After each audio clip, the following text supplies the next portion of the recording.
In wild country, danger rarely announces itself. It hides in fog, in silence, in the drift of food scent on cold air, then reveals its weight in seconds.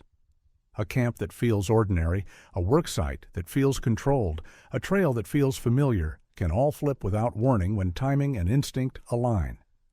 In this documentary, we'll examine 6 real-to-life survival encounters with large predators, each reconstructed with clear environmental triggers, time-boxed escalation, and the practical lessons investigators emphasize afterward. The landfill wind. The high desert outside northern New Mexico looks empty from a distance, but it is built from edges, mesa rims, arroyos, and the thin line where town becomes scrubland. A county transfer station sat at one of those edges, ringed by chain-link fencing and sodium lights that flickered when the wind hit them just right. It was Tuesday, August 13, 2019, and by 5:28 a.m., the sky was still a deep pre-dawn blue. The temperature hovered around 64 degrees Fahrenheit, 18 degrees Celsius, warm for that early hour with a dry wind pushing from the south. The kind of breeze that carries scent far and flattens sound, masking footsteps in the gravel. Mason Ridley, 42, worked as the site's early shift operator. He'd done the job for 11 years, unlocking gates, staging dumpsters, and running the compactors before the first trucks arrived. His co-worker, Talia Greer, 29, arrived in a white utility pickup to log weigh tickets and check for overnight dumping. Both assumed the fencing and the open space would keep surprises visible. The vulnerability wasn't the fence, it was the smell.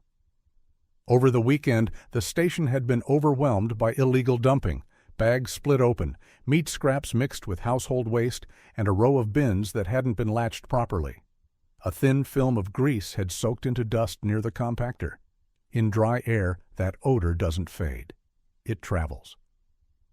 A mountain lion had been moving along the Arroyo system for days.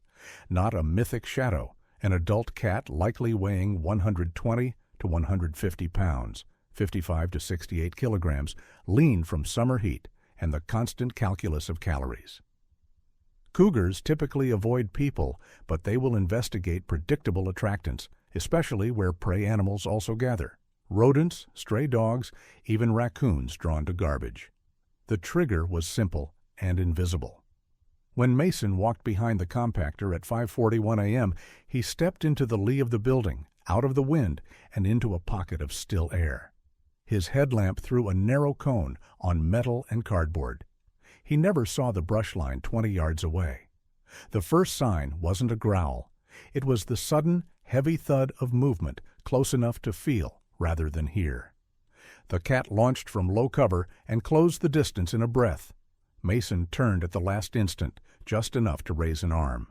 The impact drove him sideways into the compactor's steel frame. In the next seconds, the lion tried to control the space. Front paws on his shoulders, weight pressing down, a bite aimed to anchor. Talia heard the metal clang and the sharp shout, and she sprinted around the corner. The scene was tight and brutal in its geometry, 2 bodies pinned against machinery, a confined space that gave the human nowhere to run and the animal nowhere to retreat cleanly. Talia did what people do when they don't have a plan, but have a second. She hit the truck's panic button and held it down. The horn blared in pulsing bursts, loud enough to slice through the wind. She grabbed a long-handled shovel from the bed and slammed it against the compactor housing. Metallic clanging meant to make the environment feel unstable and dangerous.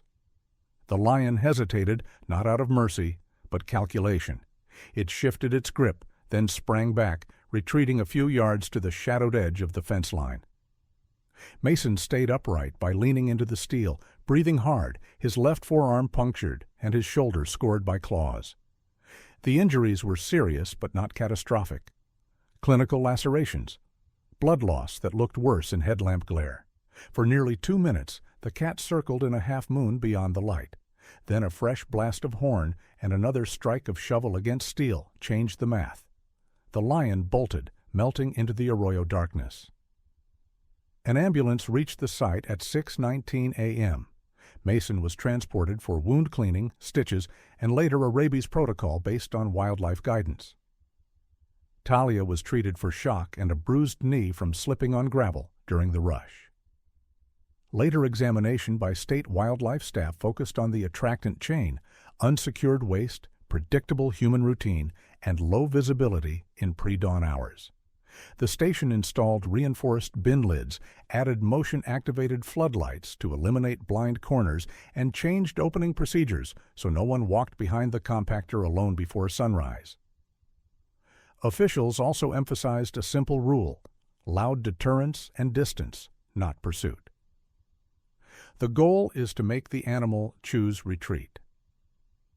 Predictable food odor plus low light creates a preventable overlap between human routine and predator investigation.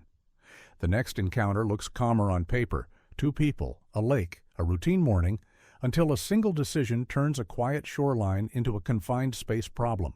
The quiet dock.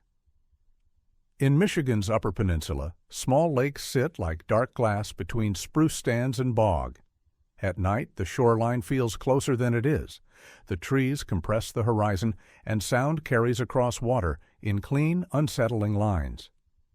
It was Saturday, May 25, 2018, at 4:57 a.m., and a thin fog hovered about 3 feet above the lake's surface. The temperature was roughly 49 degrees Fahrenheit, 9 degrees Celsius. The only mechanical sound was a distant generator hum from a cabin cluster about a quarter-mile away. Hannah Coe, 31, was a graduate student collecting water samples for a limnology project. She wore chest waders and carried sterile bottles in a hard case. Her partner that morning, Owen Rauch, 34, was a local carpenter hired to repair the camp's dock. He'd agreed to help because he knew the lake and owned a small aluminum skiff. The vulnerability was structural. The dock's end section had been removed, leaving a narrow platform and a ladder down to the water. Their skiff sat tied close, bumping lightly against wood. It was a controlled place, until you needed to move quickly. Black bears in this region are common, and most are timid. But spring is a transition season. Fewer natural calories are reliable, and bears move widely. The camp had also been careless. A fish cleaning station near the shoreline had been used the previous evening, and scraps had been tossed into a trash can with a loose lid. In cool fog, the smell lingered like a beacon. The bear arrived at 5:12 a.m., an adult, perhaps 250 to 300 pounds, 113 to 136 kilograms. Its coat wet with dew. Hannah noticed it first as a moving silhouette at the tree line where fog swallowed detail. For a beat, her brain tried to label it as a dog. Then it stepped into clearer view, and the shape resolved. Heavy shoulders, low head, and a direct line toward the dock. The trigger wasn't fear. It was access. The bear was moving toward the fish smell and the trash can beside the dock steps. Hannah backed up, but her waders limited stride. Owen reached for the skiff rope, thinking they could push off and create space. That choice narrowed their options. The bear climbed onto the dock with a hollow thump that vibrated through the boards. It advanced with measured steps, testing the surface. Owen tried to wave it off, raising a hammer and shouting. The animal didn't charge immediately. It simply kept coming, using bulk to own the small platform. In a confined space, proximity becomes the entire story.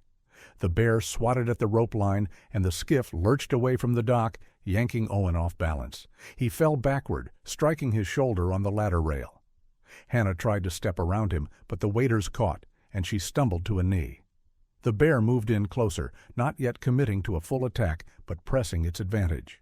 It snapped at the air near Hannah's calf and pawed at Owen's tool belt, drawn by scent. Food residue on hands, the fish station nearby, even the salt from sweat. Owen's response was improvised and loud. He grabbed a can of marine air horn from his bag, standard for the camp's maintenance crew, and blasted it directly toward the bear's face. The sound was immediate and punishing. Hannah, still on her knee, swung the hard plastic sample case against the dockboards, adding sharp noise and movement. The bear recoiled, shaking its head. It stepped back, then forward again, uncertain. Owen hit the horn a second time, longer, The bear turned sideways, and in that brief pivot, Hannah crawled to the dock steps and managed to stand, using the railing as leverage. Owen pulled himself upright, holding his shoulder. After roughly 90 seconds of tense advance and hesitate, the bear dropped off the dock and moved toward the trash can instead, ripping at the lid and scattering scraps onto sand.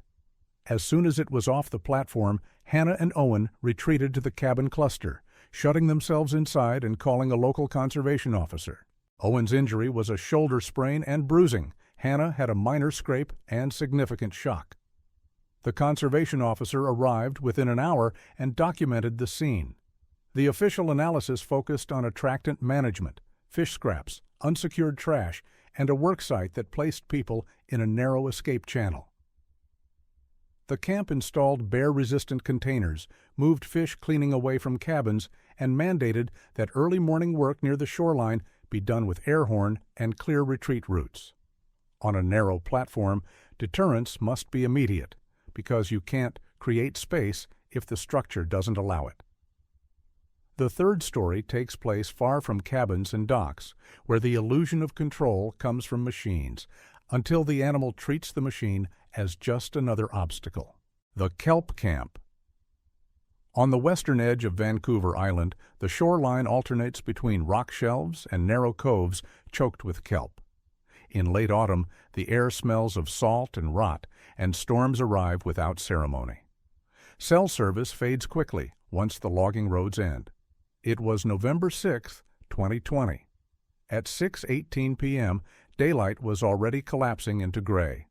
The temperature sat near 44 degrees Fahrenheit, 7 degrees Celsius, with wind-driven drizzle reducing visibility to a few dozen yards.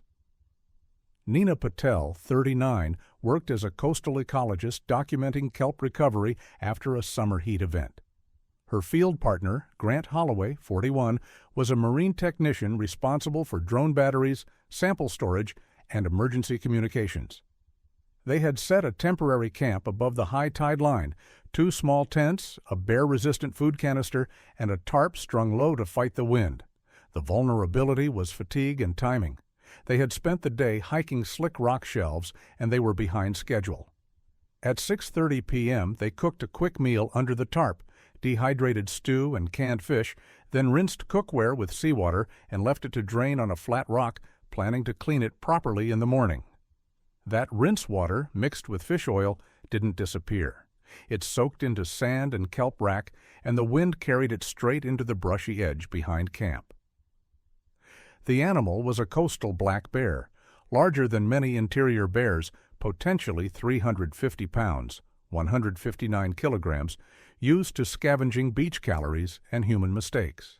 In fall, bears feed aggressively before winter, and the shoreline offers constant temptation. The trigger arrived at 7:02 p.m. as a sound first, a wet, heavy shuffle through kelp and driftwood. Nina thought it was wind-pushing debris until a dark shape moved against the pale foam line. The bear approached the tarp, nose high, tracking scent. Grant immediately grabbed the bear spray canister and a headlamp. Nina took the air horn from her jacket. They had done the training, but training feels different when the animal is already within 20 yards and the rain makes everything slick. The bear didn't charge. It advanced in a straight line, confident and focused on the cooking area. Nina blasted the air horn at 7:04 p.m. The sound bounced off rock and water, briefly halting the bear. It swung its head side to side, then continued forward, stepping onto the edge of their tarp like it belonged there.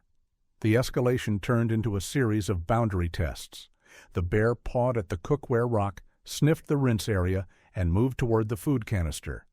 Grant stood his ground, speaking loudly, keeping the spray ready but not deploying it unnecessarily in wind and rain that could blow it back.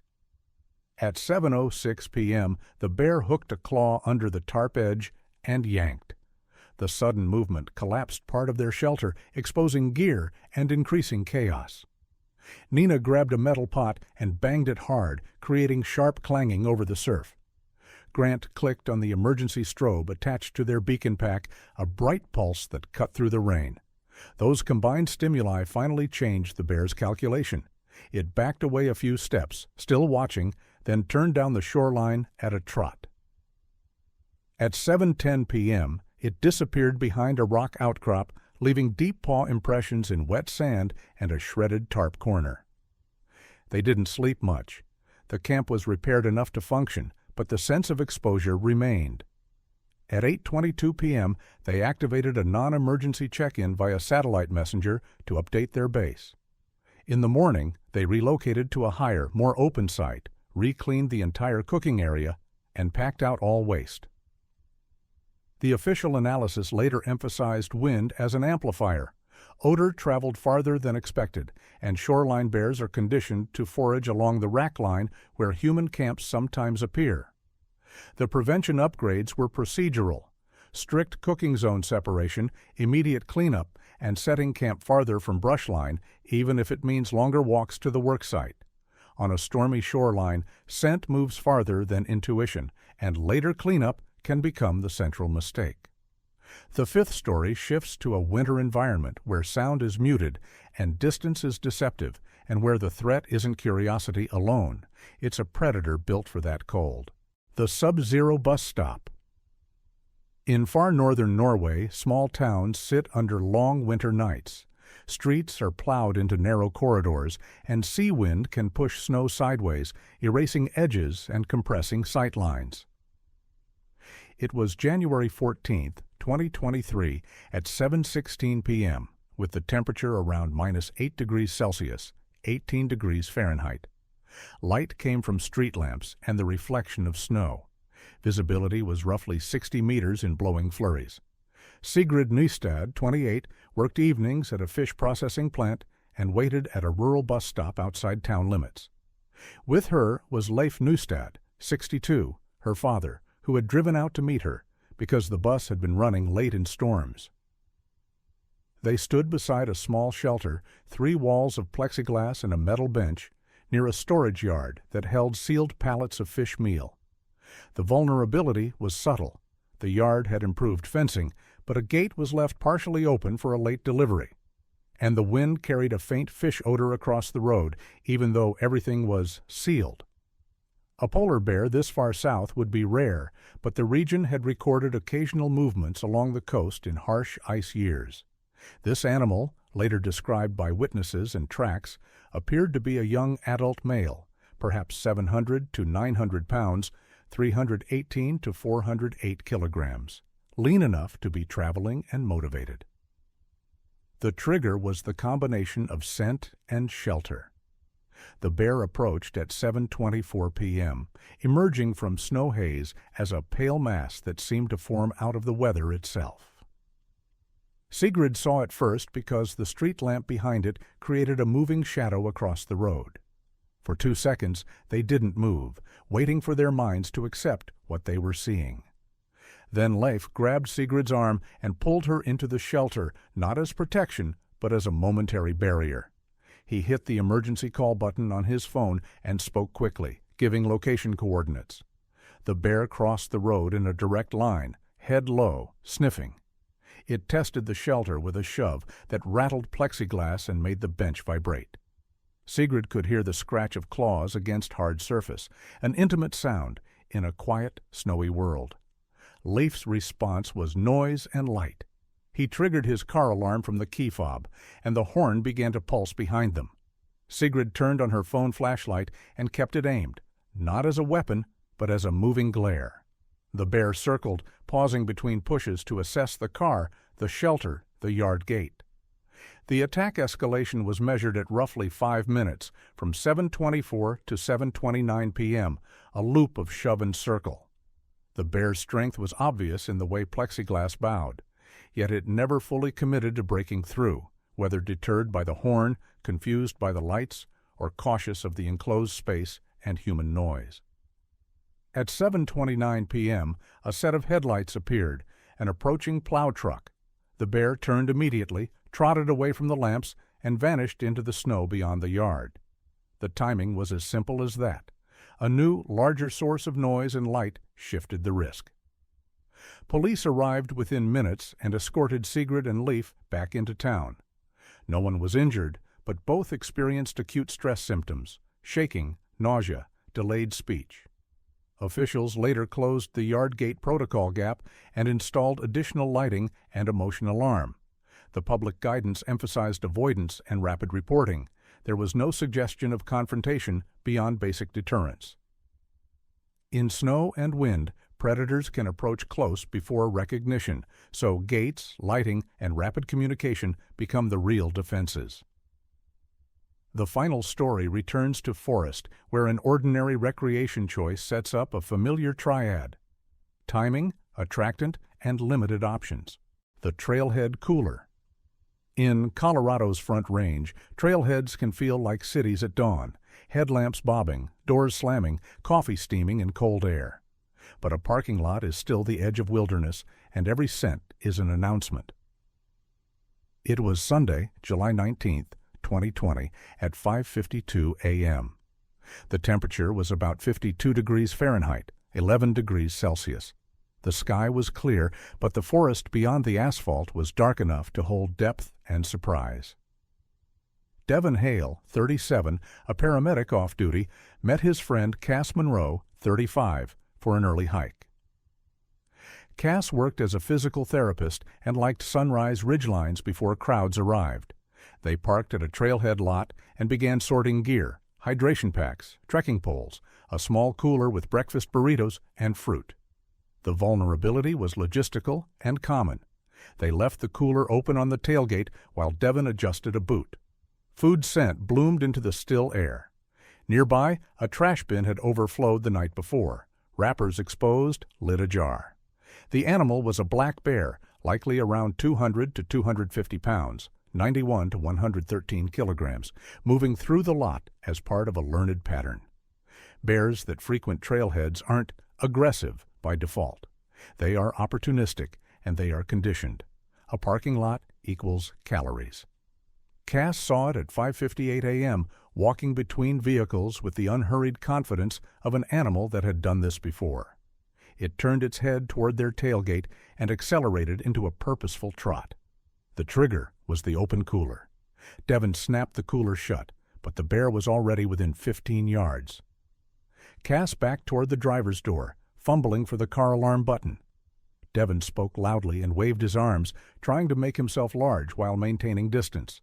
The bear continued forward. It reared briefly, then dropped back to all fours and lunged toward the tailgate, swatting at the cooler latch.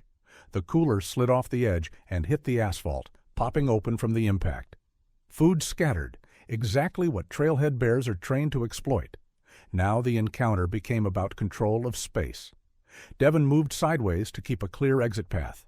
Cass hit the alarm, and the vehicle began to honk in pulsing bursts. Another early hiker, an older man named Walter Crane, 58, shouted from across the lot and began banging a trekking pole against a metal signpost, adding sharp clanging to the soundscape. The bear grabbed a burrito in its mouth and took 3 quick steps back, then returned for more, ignoring noise as long as reward remained. Devin made the call to stop trying to save the food.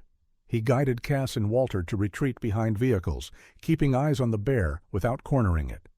After about 2 minutes of feeding, the bear collected what it could carry and moved toward the brush line. At 6:03 a.m., it crossed the lot edge and disappeared into trees, leaving wrappers and claw marks on the cooler lid. No injuries occurred, but the aftermath still mattered. Devin reported the bear to park staff immediately. Rangers arrived later to clean the area and document the bear's behavior. The official analysis emphasized how quickly conditioning escalates. A bear that gets food at a trailhead returns, and each successful reward increases boldness. The park installed bear-proof trash units, added signage about leaving no food unattended, even for seconds, and increased early morning patrols during peak summer weekends. When a bear is rewarded in a parking lot, the next visitor inherits a higher-risk animal. Closing synthesis. Across these 6 encounters, the pattern is consistent and rarely mysterious. Conditions aligned: an attractant that traveled farther than expected, an environmental factor that reduced response time, fog, darkness, wind, storm, snow, and a moment when humans had limited options because of structure, terrain, or routine. The animals weren't villains, and the people weren't reckless stereotypes. They were participants in a preventable overlap. The practical lessons remained steady.